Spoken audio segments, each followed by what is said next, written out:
በስመ አብ ወወልድ ወመንፈስ ቅዱስ አሐዱ አምላክ ይትባረክ እግዚአብሔር አምላከ አበዊነ ስቡህኒ ውእቱ ወልዑልኒ ውእቱ ለዓለም። የተወደዳችሁና የተከበራችሁ የእግዚአብሔር ቤተሰቦች አባቶች፣ እናቶች፣ ወንድሞች፣ እህቶች እንዲሁም ሕፃናት ሁላችሁም በእግዚአብሔር ስም እንደምን አደራችሁ፣ እንደምን አመሻችሁ፣ እንደምን ሰነበታችሁ። ለዚህች ሰዓትና ዕለት ያደረሰን ልዑለ ባህሪ ቅዱሰ ባህሪ ንጹሐ ባህሪ ሕያወ ባህሪ እግዚአብሔር አምላካችን ዛሬም ዘወትርም ስሙ የተመሰገነ ይሁን። እንኳን ለቅዱስ አማኑኤል ክብረ በዓል በዓለ ንግስ በሰላም በጤና አደረሰን አደረሳቸው። ጥር 28 ቀን የቅዱስ አማኑኤል ዓመታዊ ክብረ በዓል ነው። ክብረ በዓሉም ጌታችን ኢየሱስ ክርስቶስ ቅዱስ አማኑኤል በመዋዕለ ስጋዌው በመዋዕለ ትምህርቱ ለአምስት ገበያ ሕዝብ ያጠገበበት ዕለት፣ ይኸውም በ5 እንጀራና በ2 ዓሣ 5000 ሕዝብ ወይንም የአምስት ገበያ ሕዝብ ያጠገበበት ዕለት ነው።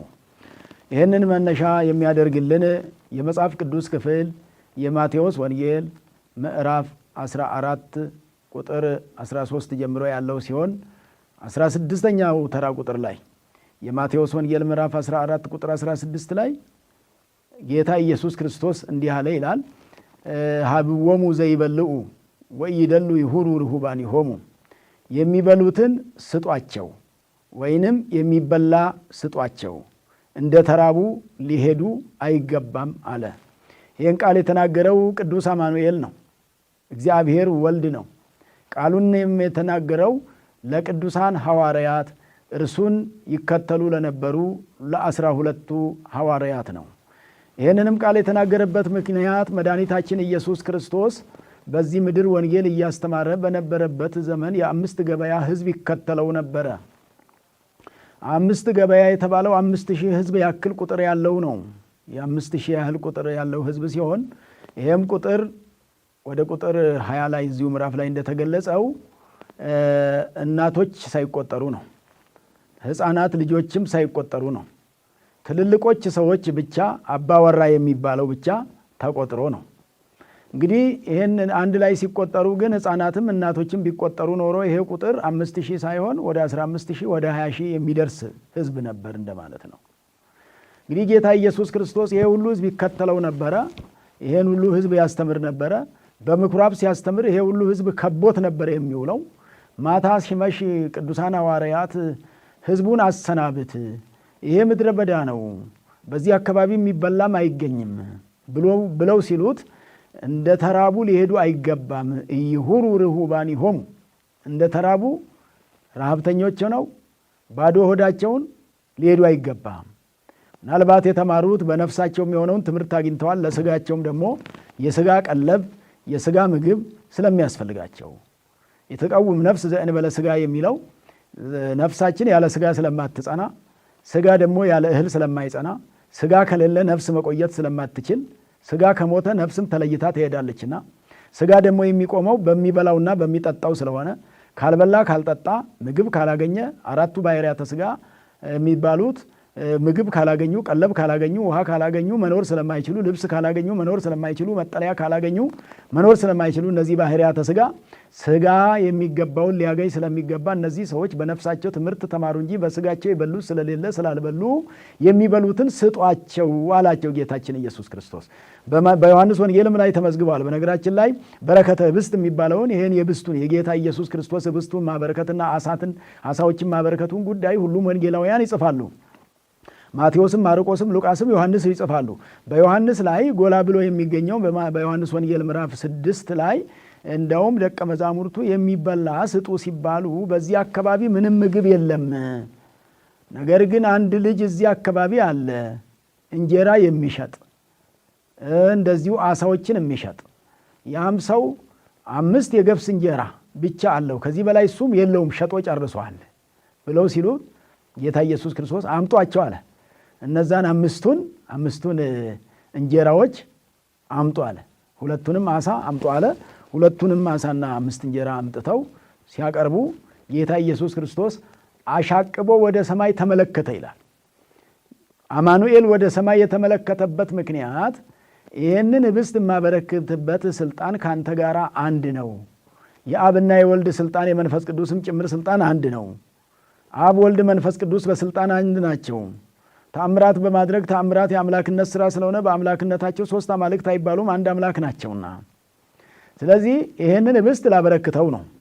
የማበረክትበት ስልጣን ደግሞ ያንተ ነው፣ ያንተ ገንዘብ ነው። የእኔ ገንዘብ ያንተ ገንዘብ ነው። በስም በግብር በአካል ብቻ ነውና የሚለዩት። ከአብ የሚለየው በስም በግብር በአካል ስለሆነ በተለየ አካሉ ስጋ ለብሷል። በምድር ላይ ወንጌል እያስተማረ ባለበት በ3ቱ ዓመት ነው።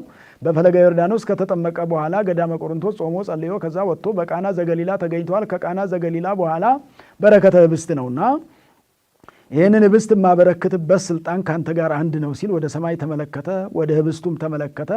ከዛ በኋላ ባረከው። ያንን ወስዳችሁ ስጧቸው አለ። የባረከውን የተባረከ እንጀራ ነው። እግዚአብሔር አምላክ የተባረከ እንጀራ ይስጣቸው። ተበልቶ የማያልቅ እንጀራ፣ በተበላ ቁጥር በረከቱ የሚጨምር እንጀራ፣ የማይሳሳ እንጀራ፣ እንደው ለሌላው አካፍለው ቢበሉ ለሰውም እየሰጡ ቢበሉ የማያልቅ እንጀራ፣ እየሰጡ የሚበሉ እያካፈሉ የሚበሉ አያልቅባቸውም፣ ይበረክትላቸዋልና። ስለዚህ ጌታ ኢየሱስ ክርስቶስ አማኑኤል፣ ቅዱስ አማኑኤል በዚህ ቀን ማለት ነው ጥር 28 ቀን የምናከብረው እሱን ነውና ያበረከተበት ዕለት ብለን አበረከተውና ደቀ መዛሙርቱ መጥተው ለአምስቱ ገበያ ህዝብ እንግዲህ እንጀራውን ሊሰጧቸው ሊያድሉ አስተናጋጅ ሊሆኑ ሊወጡ ሊወርዱ የተበረከተ እንጀራ ስለሆነ ይህን ማከፋፈል ያስፈልጋልና በየሳሩ ላይ እንዲቀመጡ ህዝቡን አዘዟቸው ይላል። አርፍቅዎሙ ዲበ ሳዕር ይላል። በየሳሩ ላይ አስቀምጧቸው ተባለ። ሜዳ ላይ ነው፣ ጨረቃ መሰለ ህዝቡ የተቀመጠው። በየሜዳው ላይ እንዲቀመጡ አደረገ፣ አስቀመጣቸው። ከዛ ደቀ መዛሙርቱ 12 ናቸው። 12ቱ ሐዋርያት አምስቱን ገበያ ህዝብ እንዳልኳቸው ህፃናትና እናቶች ሳይቆጠሩ ነው። እነሱ ቢቆጠሩ ግን ወደ 15,000 ወይ 20,000 የሚሆነውን ህዝብ ሲያስተናግዱ 12ቱ ሐዋርያት አልደከማቸውም፣ ማዳረስም አላቃታቸውም። የበረከተ ስለሆነ ሐዋርያትም ጉልበታቸውን አበረከቱ። ጌታ ህብስቱን ሲያበረክት ሐዋርያት ጉልበታቸውን አበረከቱ፣ ጉልበታቸውን ሰጡ። ለጉልበታቸው አልሳልሱም፣ ሮጡ፣ ተሸከሙ፣ አስተናገዱ። እንብላ አሉ፣ አላሉም። እናብላ ነው ያሉት፣ እናቅርብ ነው ያሉት። መጀመሪያም ሳስተው ነበር ሐዋርያት፣ አዝነው ነበር። ይሄ ሁሉ ህዝብ ምን ይበላል? እዚህ ያደረ እንደሆነ የሚበላው የለውም። ቦታው ምድረ በዳ ነው፣ ተገዝቶ አይበላበትም፣ ሆቴል የለበትም፣ የሚጠጣ የለበትም። ውሃም በዛ በአካባቢው በሰፊው የለም። ጥብርያዶስ ወንዝ ዳር ቢሆንም ውሃው የጠራ አይደለም፣ ለመጠጣት ምቹ አይደለም። የሚበላና የሚጠጣ ካጡ ደግሞ እነዚህ ሰዎች ጦማቸውን ካደሩ ሰው መሆን ያቅታቸዋል ብለው ነበር ያሳሰቡትና የሐዋርያትም የልባቸው መሻት ሞልቶላቸዋል። የህዝቡ ነገር እነሱም ያሳስባቸው ስለነበረ የህዝቡ የሚበላ የሚጠጣ አለማግኘት፣ በምድረ በዳ መገኘት እነሱንም ያሳስብ ስለነበረ ኢየሱስ ክርስቶስ ያንን ስላሟላ፣ አማኑኤል ያንን ስላሟላ እየዞሩ አደሉ፣ አበሏቸው። ያ ሁሉ ህዝብ በበቂ ሁኔታ በልቶ ጠገበ። እናቶችም በልተዋል፣ ቁጥር የሌላቸው እናቶች በጣም ብዙ የሆኑ ህፃናትም በልተዋል። እንደዚሁ እንግዲህ የ5,000 ህዝብ ይሆን ነበረ ይላል። 5,000 ህዝብ ይሆን ነበረ፣ እናቶች ሳይቆጠሩና ህፃናት ሳይቆጠሩ። ለምንድን ነው እናቶችና ህፃናት ያልተቆጠሩ ሲባል ትርጓሜያችን እንግዲህ የሚያስቀምጠው ነገር አለ። አባቶች ያስቀመጡት እናቶች አይናፋሮች ስለሆኑ ያፍራሉ፣ ብዙ ላይ በሉ ይችላሉ። ህፃናቱም ደግሞ ከሚበሉት የሚፈረፍሩት ይበልጣልና እየፈረፈሩ የሚተው ስለሚበልጥ፣ ለዚህ ነው ወንጌላዊው ዘእንበለ አንስት ወደቅ ያለ እናቶችና ያለ ህፃናት 5,000 ህዝብ ነው የበላው ያለው። ይህንን እንግዲህ ምንድን ነው የሚለው ቅዱስ ያሬድ በዚህ በዝማሬ ምስጋናው ላይ አጽገቦሙ ኢየሱስ ለ50 ምዕት፣ 50 መቶ ማለት ለ5,000 ህዝብ፣ ለ5,000 ህዝብ ኢየሱስ በክልኤ ዓሣ ወበ5 ህብስት፣ በ2 ዓሣና በ5 እንጀራ አጠገባቸው አለ። ጠገቡና ተረፈ አለ። አንድ እንጀራ ቸግሯቸው ጦማቸውን ሊያድሩ የነበሩ ሰዎች በልተው ጠግበው ተረፋቸው። በቃና ዘገሊላ ውሃውን ወይን አድርጎ ያጠገባቸው፣ ያረካቸው፣ ያስደሰታቸው እግዚአብሔር ኢየሱስ ክርስቶስ ቅዱስ አማኑኤል በጥብርያዶስ ወንዝ ዳር ደግሞ በምድረ በዳ ምንም የሚበላ በሌለበት ቦታ በደረቅ ስፍራ የለመለመ ሳር አለ እንጂ እንጀራ አልነበረምና አርፍቅዎሙ ዲበ ሳዕር ነው የሚለው። በየሳሩ ላይ ያስቀምጧቸው ተብሎ ሳር ጎዝጉዘው ቁጭ ብለው እዛ ላይ አብልቷቸው ከጠገቡ በኋላ የተረፈው እንጀራ የሚገርማቸው 12 መሶብ ነው። 12 ቅርጫት ይላል። 12 መሶብ አነሱ ቅዱሳን አባቶቻችን ሐዋርያት። ከተረፈው ማለት ተበልቶ የተረፈው ነው። ተበልቶ የተረፈውን 12 መሶብ አነሱ ነው። በረከተ ህብስት የሚያሰኘውም ይሄ ነው። እግዚአብሔር የባረከው እንጀራ ሲሆን አያልቅም፣ ይተርፋል፣ አይሳሳም፣ ይወፍራል፣ ያጠግባል፣ በሽታው ያስታውቃል፣ በቃናው ያስታውቃል። እግዚአብሔር በመጋቢነቱ ይታወቃል። እንኳን አንድ ቀን አይደለም። ከዛ በፊት በዘመነ ብሉይ በደመና ላይ ሆኖ እስራኤል ዘስጋን መና ከደመና እያወረደላቸው ውሃ ቀጭንጫ እያፈለቀላቸው ለ40 ዓመት ነበር የመገባቸው። እንደዛ ሲመግባቸው እስራኤል በእውነት በመዝሙረ ዳዊት 77 ላይ ስታነቡት እንዳውም ይጠራጠሩት ነበር። እንግዲህ ሰው በተደረገለት ልክ የሚያስተውላለ ማያስተውላለ፣ የሚያመሰግናለ እንደገና ሌላ ጨምር በማለት የሚጨቀጭቃለ። ባገኘነው ስናመሰግነው ሌላው የእግዚአብሔር ፈንታ ነው። እኛ እጅ የደረሰውን አፋችን ላይ በደረሰው ወደ ወዳችን በገበላ ነው በገባው እግዚአብሔርን ስናመሰግን ቀጥሎ የሚመጣውን እነዚህ ሰዎች ይህን ህብስት ይህን እንጀራ እንበላለን አላሉም። እንደጠወለጉ ወደ የቤታቸው ሊሄዱ ነበር። እነሱ ትምህርቱ ሲያልቅ ማታ ጉባኤው ሲፈታ ሊሄዱ ነበር እንጂ እንበላለን እናገኛለንም ብለውም አላሰቡም። ያላሰቡትን ነው እግዚአብሔር የሰጣቸው። እግዚአብሔር ያልታሰበ ጸጋ ይሰጣል፣ ያልታሰበ እንጀራ ይሰጣል፣ የማታ እንጀራ ይሰጣል። ጦማቸውን ከዋሉ በኋላ ማታ ላይ ሰጣቸው እንጀራውን፣ ጠግበው የሚተርፍ እንጀራ፣ የማያልቅ እንጀራ እና እስራኤል በበረሃ 40 ዘመን እግዚአብሔር ሲመግባቸው በዛው ልክ ማመስገን ሲገባቸው አጋጣሚ የተፈተኑበት ዘመን ነበረ። እንግዲህ እግዚአብሔር በተደረገላቸው ላይ እያመሰገኑ መኖር ሲገባቸው ይክልሉ እግዚአብሔር ሰሪዓ ማዕድ በገዳም ያሉበትም ጊዜ ነበረ። በምድረ በዳ እግዚአብሔር ማዕድ ማዘጋጀት ይችላል እንዴ? ይሄ እኮ ሰማዩ ዝቅ ምድሩ ብቅ ቢልለት ስለተመቸው ነው እዚህ ደመና እያረጋ ውርጩን እያረጋ መገብኳችሁ የሚለን እንጂ ብለው የተጠራጠሩበት ነበረ። በዛ ምክንያት እግዚአብሔር አውርዶሙ ቆላተ ሐራሴቦን ወደሚባል በረሃ አውርዳቸው አለ። ወደዛ አውርዶ ነዘር እባብ የሚባል ይነድፋቸው ጀመረ። በኦሪት ዘኍልቍ ምዕራፍ 21 ላይ የምታገኙት ነዘር እባብ ማለት የሚናደብ ኮብራ እባብ የሚባለው ነውና የበረሃ እባብ ይነድፋቸው ነበረ። ህብስቱ ግን አልተቋረጠባቸውም። ሰው በእንጀራ ስለማይቀጣ እስር ቤት ገብቶ ሰው ምግብ አይከለከልም እኮ ምግብ ይሰጠዋል። ቁርስ አለ፣ ምሳ አለ፣ ራት አለ። ምክንያቱም በምግብ ሌላ በወንጀሉ በጥፋቱ እንዲታረም እንዲማር ይደረጋል እንጂ በእንጀራ ስለማይቀጣ በእንጀራ ማንም ሰው አይቀጣም። በእንጀራ ይቀጣ አይብላ አይባልም። እየበላ ነው ጥፋቱን የሚያርመው። ሰው እየሆነ ነው። ካልበላ ሰው አይደለም ማለት ነው። ካልበላ ሰው መሆን ስለማይችል እየበላ ነው የሚስተካከለው። እያበሉ ነው ማስተካከል የሚቻለው። እያበሉ ነው ማረም የሚቻለው። እያበሉ ነው መገሰጽ መቆንጠጥ የሚቻለውና ምግቡ ሳይቋረጥባቸው ነዘር እባብ የሚባል ነድፏቸዋል ነው የሚለው። በሌላ መልኩ ደግሞ ወእንዘ አዲ መብልዖሙ ውስተ አፍዎሙ ምግቡ በአፋቸው እያለ ያ የሚወርድላቸው መናው ከሰማይ ሲወርድላቸው ነው እንግዲህ እየወረደላቸው እየበሉ ምን አሉ? ጥርጥር ሁሉ ጀምረው ነበረ እስራኤል ዘሥጋ የብሉይ ኪዳን ሰዎች 40 ዓመት እግዚአብሔር የመገባቸው ያላረሱ ያልቆፈሩ እንቆፍር አላሉ፣ አላረሱም፣ አልዘሩም፣ አላጨዱም፣ አልደከሙም። ጫማቸው አልወለቀ፣ ልብሳቸው አላለቀ፣ በትራቸው አልወደቀ። እስራኤል ሆይ ይሄን ያህል ዘመን ስመግብ ምን ጎደለብህ ነበር እግዚአብሔር ያለው እኮ። ምንም ሳይጎልባቸው ከዛ ከግብፅ ካወጣቸው በኋላ የኤርትራ ባህርን ካሻገራቸው በኋላ ይመግባቸው ነበር እግዚአብሔር ምንም ሳይጎልባቸው። እንደ ዛሬ ሰው ለፍተውም አይደለም፣ ነግደውም አይደለም፣ ምንም አይነት ስራ ሰርተው አይደለም፣ ሳይሰሩ ነበር የሚያኖራቸው። እንደዛ ሲያኖራቸው ምስጋናቸው ከፍ ሊል ሲገባ ምን ነበር ያሉት? ሁልጊዜ እንጀራ ብቻ ነው እያበላን ያለው፣ መና ነው የሚያበላን፣ አንድ ቀን ስጋ በልተን አናውቅም አሉ። ስጋ አማራቸው። እንግዲህ መቼም ሰው አንዱን ሲያገኝ ያላገኘው ደግሞ ነገር ያምረዋል።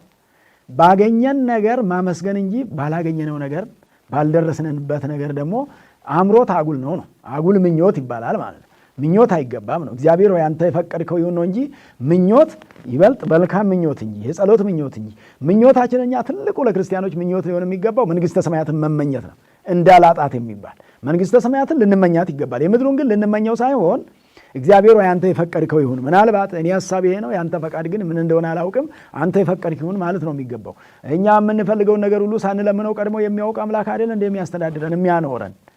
በእናታችን ሆድ ሳለን እናታችን የበላችው ተጭኖ የጠጣችው አንዞ እንዳይገድለን የጠበቀ ራሱ አይደለም ወይስ? ማንተ አምላኬም ከርሰሜ ከእናቴ ሆድ ጀምሮ የጠበቅከኝ አንተ ነህ አለ ዳዊት። ራሴን ባልማልጠብቅበት ሰዓት እሷ የበላችው በአፌ በአፍንጫዬ ገብቶ እንዳይገለኝ በማይፀን ውስጥ 9 ወር ከ5 ቀን የጠበቅከኝ አንተ ነህ አለ።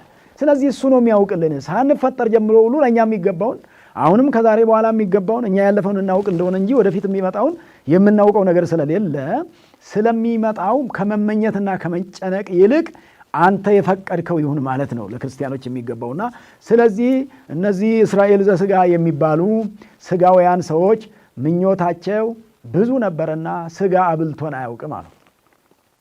ስጋ በልተን አናውቅም አሉ።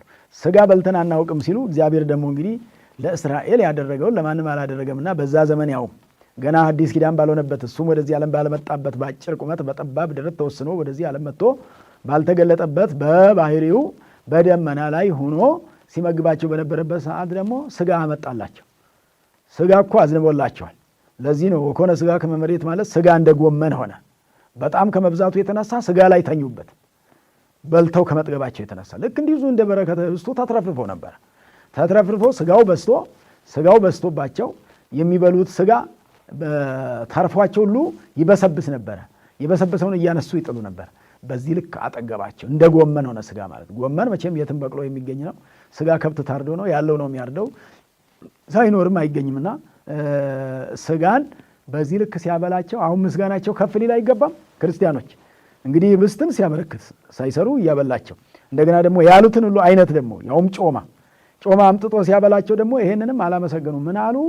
ይሄ ሥጋ የፈረስ ይሁን የአህያ ይሁን በምን ይታወቃል አሉ። እንግዲህ እግዚአብሔር ራሱ እኮ ነው የሚበላና የማይበላ ለይቶ የነገረ እሱ ነው። በኦሪት በሙሴ ላይ አድሮ በኦሪት ዘዳግም 14 ላይ የማይበሉትና የሚበሉትን ለይቶ ያስቀመጠ። ይሄ አትበሉትም አይስማማችሁ ማለት፣ ይሄ ደግሞ ትበሉታላችሁ ይስማማችኋል አለ። ለይቶ ያስቀመጠላቸው የሚበላና የማይበላ። እነሱ አዋቂዎች ሆነው የአህያ ከሆነስ አሉ፣ የፈረስስ ከሆነ አሉ። እግዚአብሔር እንዴት የማይሆን ነገር ያበላቸዋል? ወገኖች እንዲህ ሊጠረጥሩ እኮ አይገባም። እሱ አይደል አስቦ የሚበላውን የሚሰጣቸው? እንጀራውንም የሰጣቸው እሱ ነበረ። ዛሬም ደግሞ ሥጋ ሲሉ ሥጋውንም ያመጣላቸው እሱ ነበረ። ያልተባረከ ሥጋ መቼ ያመጣላቸዋል?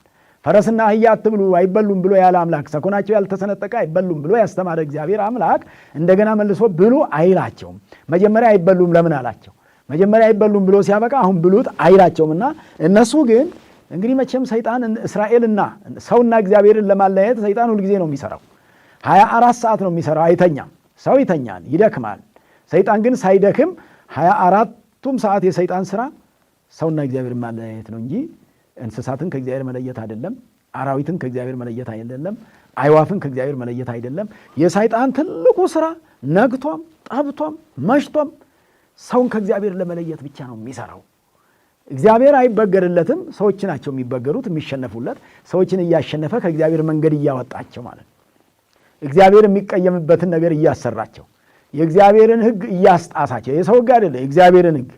እግዚአብሔር አትብሉ ያለውን እንዲበሉ በማድረግ ብሉ ያለውን አትብሉ በማለት ስሩ ያለውን አትስሩ በማለት እግዚአብሔር እንድትሰሩ ያለውን ሰይጣን አትስሩ ይላል። እግዚአብሔር አትስሩ ያለውን ደግሞ ሰይጣን ስሩ ይላል። ልክ ኦሪት ዘጸአት ምዕራፍ 20 ላይ እግዚአብሔር 10 ሕግጋትን አስቀምጦ ይሄን አድርጉ ሲል ሰይጣን ደግሞ ይሄን አታድርጉ በዛው ልክ አፍራሹን ያስቀምጣል። የሰይጣን ስራው ይሄ ነው። ሰውና እግዚአብሔርን መለያየት ነው። ወገኖቼ ከእግዚአብሔር የሚለየን ትልቅ ሰይጣን አለ፣ ክፉ አለ። ዛሬም ቢሆን ይሄ አይቀርም። ሰይጣን ዛሬም ቢሆን ሰንፈን ብንገኝ ባንጸልይ በእግዚአብሔር ማመን ካቆምን ይገባል፣ ይመጣል፣ ያፈርሰናል። ይህ ሁሉ እርስ በርስ ጥላቻና መነቃቀፍ እኮ ሰው ፍቅር ያጣው እኮ ያው ሰይጣን ነው እኮ። ከእግዚአብሔር እንዳንዋደድ እኮ ነው። ወንድሙን የማይወድ እግዚአብሔርን አይወድም ተብሎ ስለተጻፈ በዮሐንስ መልእክት ላይ ወንድሙን የሚጠላ እግዚአብሔርን ይጠላል ተብሏል። ወንድሙን የሚጠላ እግዚአብሔርን ይጠላል ነው። ወንድሙን የሚወድ እግዚአብሔርን ይወዳል ነው። እዚህ የሚያየውን ወንድሙን ያልወደደ እግዚአብሔርን እወዳለሁ ብሎ ቢያወራ፣ እዘክራለሁ ቢል፣ እጾማለሁ ቢል፣ እጸልያለሁ ቢል፣ መልካም ስራ እሰራለሁ ቢል፣ ቤተክርስቲያንን አነጻለሁ ቢል፣ ወንድሙን የማይወድ ፍቅር ከሌለው ቁልፉ ጠፍቶበታል። ምንም መግቢያ የለውም ማለት ነው። ቁልፍ በሌለበት ፍቅር ለሕይወታችን ቁልፍ ነው። ለሕይወታችን ቁልፍ ነው። ከእግዚአብሔር ጋር ለምንገናኝበት ቁልፉ ፍቅር ነው። ፍቅር ሰሐቦ ለወልድ፣ እርሱንም ስቦ ወደዚህ ዓለም ያመጣው ወዶን እኮ ነው። ያውም እኛ ሳይወደን እሱ ወዶን ወደዚህ ዓለም መጥቶ በበረት ያስተኛው፣ በዮርዳኖስ ወንዝ እንዲጠመቅ ያደረገው፣ በገዳመ ቆሮንቶስ 40 ቀንና 40 ሌሊት እንዲጾም እንዲጸልይ ያደረገው። ምን ጾም ያስፈልገዋል? ምን ጸሎት ያስፈልገዋል? ለእኛ ጸሎት ሲያስተምረን፣ ለእኛ ጾም ሲያስተምረን ነው እንጂ ይህን እንዲያደርግ ያደረገው ፍቅር ነውና በዚያ ጊዜ የእስራኤሉ ምን አሉ? ሥጋው ከምን እንደመጣ አናውቅም ባሉት ነው እንግዲህ እግዚአብሔር የተቆጣቸው። አያችሁ፣ ከዛ ነው ወደ ቆላ አውርዷቸው ነዘር እባብ እንዲነድፋቸው ያደረገው እግዚአብሔር።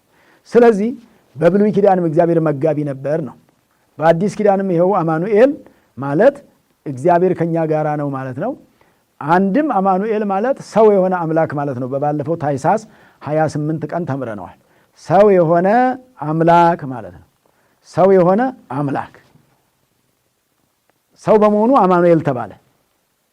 ሰው ሳይሆን በፊት አማኑኤል አይባልም ነበር፣ እግዚአብሔር ነበር የሚባለው። ኤልሻዳይ ብቻ ነበር የሚባለው። በቀድሞ በብሉይ ኪዳን ስም ብቻ ነበር የሚጠራው፣ አምላክ ነበር የሚባለው። በአዲስ ኪዳን ግን ሥጋን ስለለበሰ አምላክ ሰው የሆነ ሰው በመሆኑ ሰው ሲሆን የወጣለት ስሙ አማኑኤል ነው። ሰው በመሆኑ የወጣለት ስሙ ኢየሱስ ነው። በባለፈውም በኢየሱስ ጥር 6 ቀን ተምረናል። ሰው በመሆኑ የወጣለት ስሙ ክርስቶስ ነው። ሰው በመሆኑ የወጣለት ስሙ መድኃኔ ዓለም ነው። እነዚህን 4 ስሞችን የያዟቸው ክርስቲያኖች ኢየሱስ፣ ክርስቶስ፣ አማኑኤል፣ መድኃኔ ዓለም ሰው በመሆኑ የወጡለት ስሞች አስማተ ስጋዌ እንላለን። ሰው አምላክ ሆነ፣ አምላክ ሰው ሆነ በተባለበት ሰዓት የወጡ ስሞች። አስማት ማለት ስሞች ማለት ነው። ስሞች ማለት ነው፣ የእግዚአብሔር ስሞች። አስማተ እግዚአብሔር የእግዚአብሔር ስሞች የተጠራባቸው። አማኑኤል ተብሎ ተጠርቶ በ28 እናከብራለን ዛሬ ይኸው በዓለ ንግሡን ማለት ነው። ኢየሱስ ብለን በ6 ጥር 6 ቀን እንዳከበር ነው። ስሙ ኢየሱስ የሚብለው የወጣለት ጥር 6 ቀን። ክርስቶስ ብለን እናመሰግናለን፣ እንጠራዋለን፣ እናመልከዋለን፣ እንገዛለታለን። መድኃኔ ዓለም ብለን በ27 በወሩ ይልቁኑ መጋቢት 27 ቀን የተሰቀለበት ስጋውን ቆርሶ ደሙን አፍሶ ዓለምን ያዳነበት። ስለዚህ በስራ ምክንያት የወጡለት ስሞቹ ናቸው።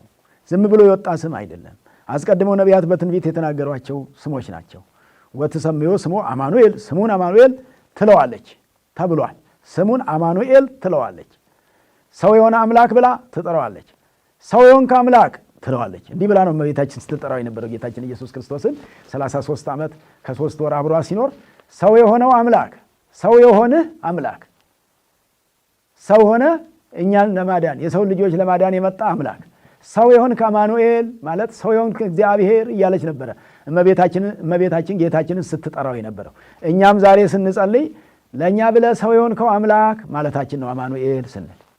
አማኑኤል ስንል ለእኛ ብለህ ሰው የሆንከው አምላካችን ማለታችን።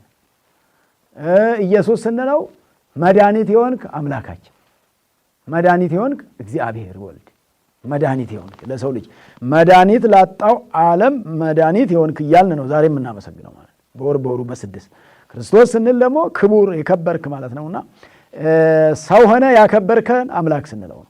ሰው ሆነህ ያከበርከን አምላክ፣ አንተ ተዋርደ እኛን ያከበርከን፣ አንተ ተገርፈ እኛን ከግርፋት ነፃ ያደረከን፣ አንተ ተርበ እኛን ከረሃበ ሥጋም ከረሃበ ነፍስም ነፃ ያደረከን፣ አንተ ተጠምተ እኛም ከጽማ ነፍስ ከጽማ ሥጋ ከጽማ ነፍስ ነፃ ያደረከን፣ በነፍሳችን የምንጠማበትን ቃለ ወንጌል የሰጠህን ማለት ነው ክርስቶስ ማለት።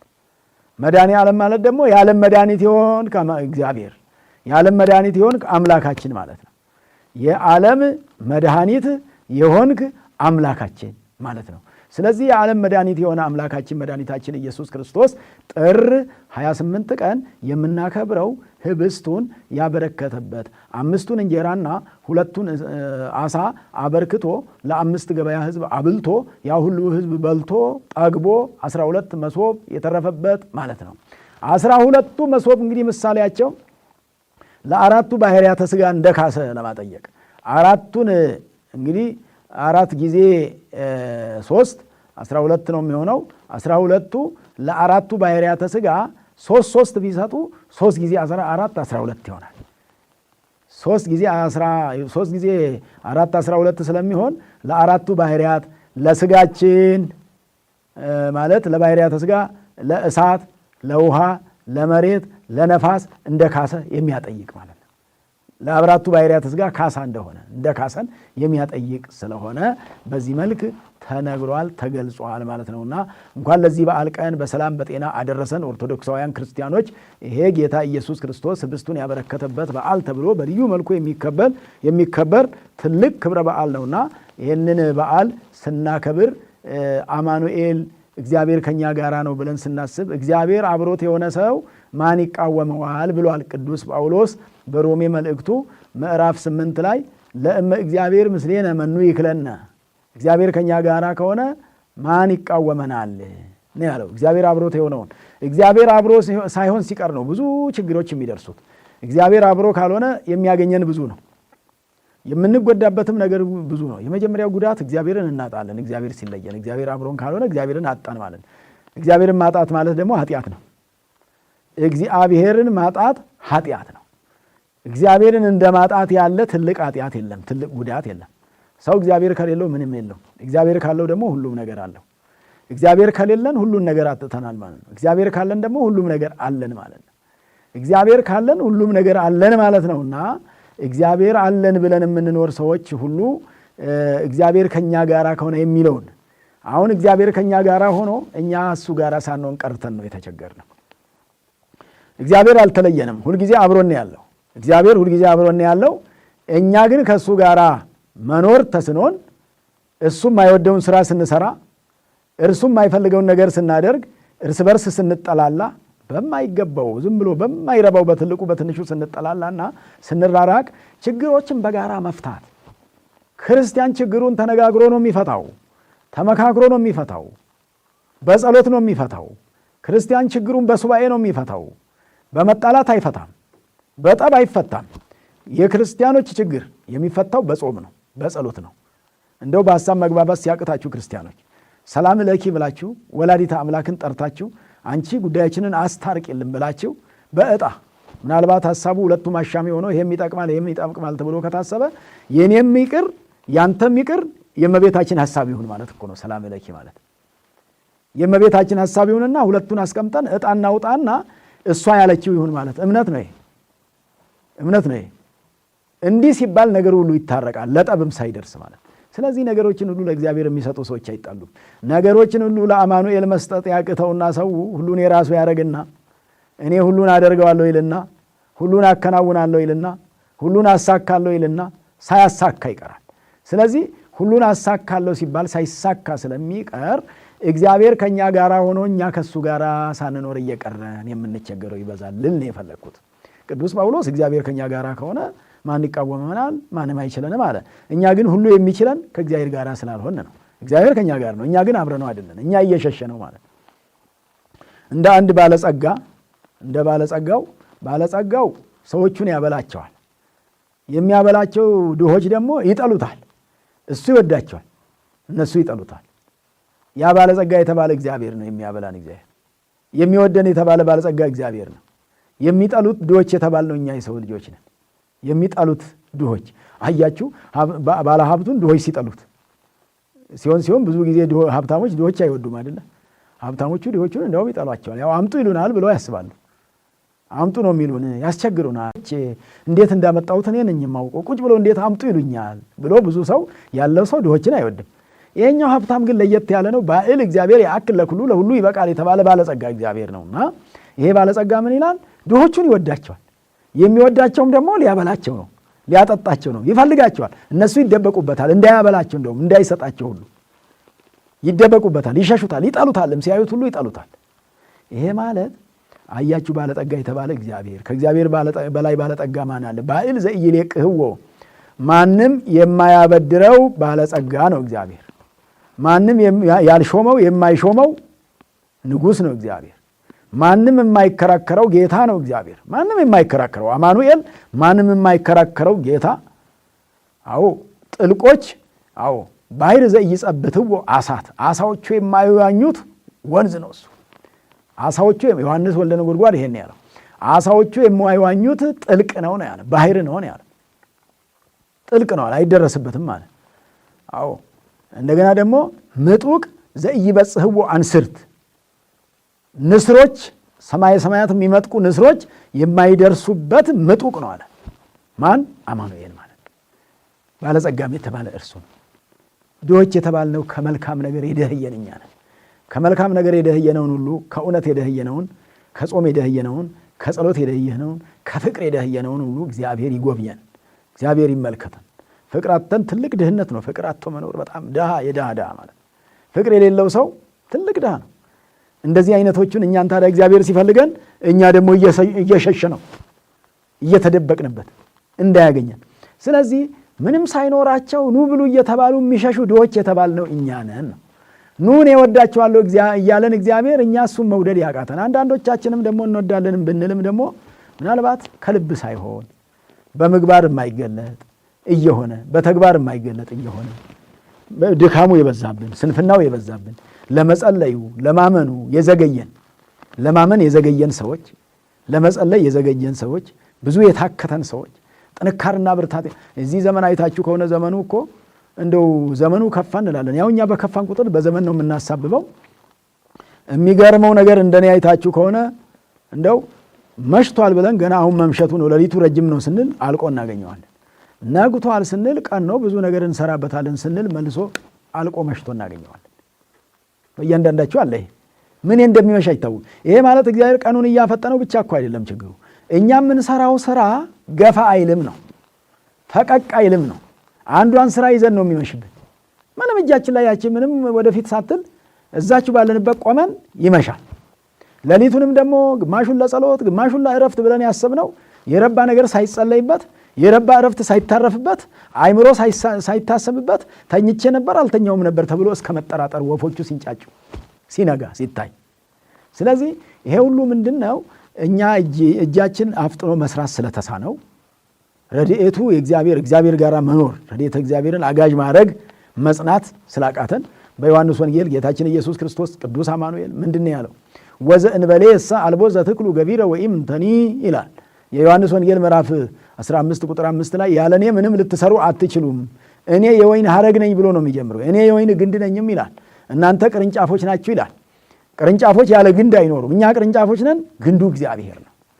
ያለ ግንድ ያለ ዛፉ የሚኖሩ ቅርንጫፎች እንደሌሉ ሁሉ ያለ ዛፉ ያለ ግንዱ ያለ ሐረጉ ያለ አማኑኤል ያለ ኢየሱስ ያለ ክርስቶስ ያለ እግዚአብሔር ያሉ ቅርንጫፎች የሉምና እኛ ቅርንጫፍ ሆነን ሳለን ወድቀን ጠውልገን የቀረን ልንሆን እንችላለንና ይሄን የጠወለግነው ሊያለመልመን የሚችለው እግዚአብሔር ቅዱስ አማኑኤል ስለሆነ እግዚአብሔር ወልድ ቅዱስ አማኑኤል ስለሆነ ቅዱስ አማኑኤልን በዕለተ በዓሉ ስናከብረው ስናመሰግነው ስናመልከው በማይሌቱ በቅዳሴው በትምህርተ ወንጌሉ ስናገለግለው እየተገለገልን እንጂ እያገለገል ነው አይደለም። እሱን እያገለገልን ነው የምንገለገለው። እግዚአብሔርን የሚያገለግል ሰው በገንዘቡም ሆነ በእውቀቱ በጉልበቱ ራሱ ይገለገላል። በገንዘባችሁ እግዚአብሔርን የምታገለግሉ ክርስቲያኖች ራሳችሁ እየተገለገላችሁ ነው። በጉልበታችሁ እግዚአብሔርን የምታገለግሉ ክርስቲያኖች ራሳችሁ እየተገለገላችሁ ነው። በሙያችሁ ባላችሁ ሙያ እግዚአብሔርን የምታገለግሉ እየተገለገላችሁ ነው። በክህነታችሁ እግዚአብሔርን የምታገለግሉ ሁሉ ራሳችሁ እየተገለገላችሁ ነው። እግዚአብሔርን ማገልገል ለመገልገል ነው ወገኖች። እግዚአብሔርን የሚያገለግሉ ሰዎች ይገለገላሉ፣ ራሳቸው ይጠቀማሉ። እግዚአብሔርን አይደለም የሚጠቅሙት። እግዚአብሔር ምናልባት የኛ ጥቅሙ ነው፣ የኛ መዳን ጥቅሙ ነው፣ የኛ ንስሐ መግባት ጥቅሙ ነው፣ የኛ መቁረብ ጥቅሙ ነው፣ እኛም መጥቀሙ ነው። ከዛ በላይ ደግሞ እርሱ ይደሰትብናል። ስለዚህ በ5 እንጀራና በ2 ዓሣ ቅዱስ አማኑኤል እግዚአብሔር ወልድ በመዋዕለ ትምህርቱ እዚህ ምድር ላይ ወንጌል እያስተማረ በነበረበት ዘመን የሚከተሉትን የአምስት ገበያ ህዝብ 5000 ህዝብ እናቶች ሳይቆጠሩ ሕፃናት ሳይቆጠሩ ነውና ያው ሁሉ ቢቆጠር 15000 እና 20000 ያክል የሚደርስ ማለት ነው። ድጋሜም ተናግሬ ያለው አጽንኦት ለመስጠት ነው ደግሜ የምናገረውና ይሄን ሁሉ ያጠገበበት ዕለት ስለሆነ እኛንም እስቲ ከጽድቅ የተራብነውን ሁሉ ያጥግበን እግዚአብሔር፣ በጽድቁ ያድለን። ከጸሎት የተራብነው ከፍቅር የተራብነው ፍቅር የራበን ፍቅር አተን ባዶ ሆድ የቀረን ባዶ አእምሮ የቀረን ባዶ ሰውነት የቀረነውን ሁሉ እግዚአብሔር ይጎብኘን፣ እግዚአብሔር ይመልከተን ለማለት ነውና ስለዚህ ቅዱስ አማኑኤልን ስናከብር ክርስቲያኖች ዛሬ ምን ያደረገበት ነው ተብሎ ሲባል ይህንን 5 ገበያ ህዝብ በ5 እንጀራና በ2 ዓሣ ያጠገበበት ዕለቱ ስለሆነ ቅዱስ አማኑኤል የሚያጠግብ ነው። ስጋውንም ቆርሶ ደሙን አፍሶ አብልቶን አጠጥቶን ያጠገበን ነው። ያልጨከነብን አምላክ ነው። ዛሬስ በየሄዳችሁበት አዝመራው ሞልቶ የምታዩት የሚያጭዱት የሚወቁትን ወደ ገጠሩ ወጣ ብላችሁ የአዲስ አበባ ሰዎች ብታዩት በአይን ይጠግባል፣ አይን ያጠግባል። በአይን የሚጠገብ ነገር ነው የሚታየው እግዚአብሔር ያደረገው። እንደው እግዚአብሔር ሳይጨክንብን። ከእግዚአብሔር እኮ የጎደለብን ነገር የለም። ብዙ ነገር የጎደለው ከኛ ነው። እግዚአብሔር ምን አጎደለ? በሰዓቱ ያነጋል፣ ምሽቱንም በሰዓቱ ያመጣል። አዝመራውንም ይኸው በዚህ በክልክ በዝናብ አብቅሎ በፀሐይ አብስሎ እየመገበን ይገኛል። መቼም የሚበላውን እየሳሳን አይኖረንም እያልን ቢሆን መቼም በበቂ ሁኔታ በላን ብለን ባናስብ ያችኑ እግዚአብሔር ለበረከት አድርጎ ጦም እንዳናድር እያደረገን ይገኛል። እግዚአብሔር ጦማችንን እንዳናድር ጦማችንን እንዳንውል ትንሿን ነገር ሆዳችን ላይ ስታርፍ አንጀታችንን እንድትይዝልን እያደረገ ነው እግዚአብሔር። እንዲደግፈን እያደረገ ነው እግዚአብሔር። እንዲደግፈን በጥቂቷ ነገር እጃችን ላይ ባለችዋ ነገር ወር አይደርስም በምትሉት በወር ደሞዛችሁ በትንሿ ደሞዝ እግዚአብሔር እያኖራችሁ ነው። እንደ በረከተ ህብስት እንደ ህብስቱ በረከት እንደ ዓሣው በረከት ትንሿን ነገር አበርክቶ እግዚአብሔር ትንሿን ነገር አበርክቶ ተጨምራ በማታውቋ የደሞዝ ኑሮ እያኖራችሁ ነው እግዚአብሔር። በዛች በትንሽ ነገር የሚያኖር እግዚአብሔር የተመሰገነ ነው። በትንሹ ነገር የሚያኖር እግዚአብሔር በትንሿ ነገር በጥቂቷ ነገር የሚያኖር እግዚአብሔር የተመሰገነ ይሁን። እንኳን ለቅዱስ አማኑኤል በዓለ ንግሥ ክብረ በዓል በሰላም በጤና አደረሰን አደረሳችሁ። ወስብሐት ለእግዚአብሔር። ይቆያል።